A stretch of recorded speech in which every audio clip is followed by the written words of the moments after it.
I asked Cape Townian Jews common knowledge questions about the South African Jewish progressive movement.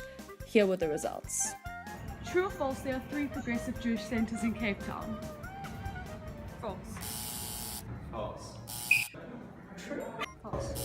True or false, there's a progressive Jewish center in the West Coast? False. False. True. False. True or false, Rabbi Saul is the rabbi of Temple Israel? False. True. 3 points. False. False.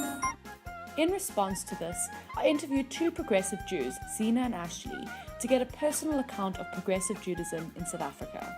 There's a negative attitude towards progressive Judaism, especially in South Africa.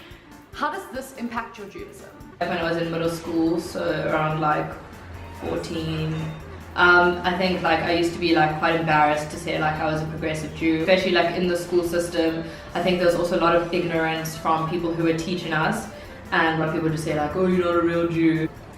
Now for me it's like something which I'm very proud of, and like being a part of that community, and I think like that kind of the stigma against it, I think is more like, for me now, is having like the opposite effect. Like that makes me more, like that would make me want to engage with people more. And for me, like my experience was very different because I was coming from within that community. And so for me, the challenge was that I didn't identify or understand the Judaism that I was being fed. The minute progressive Judaism entered my life, it was something I was proud of. The thing which like upsets me most is like the community and like the exclusion of literally like the progressive rabbis and like the entire community that comes with that from like big community events. Collective exclusion is something that definitely affects people on an individual level.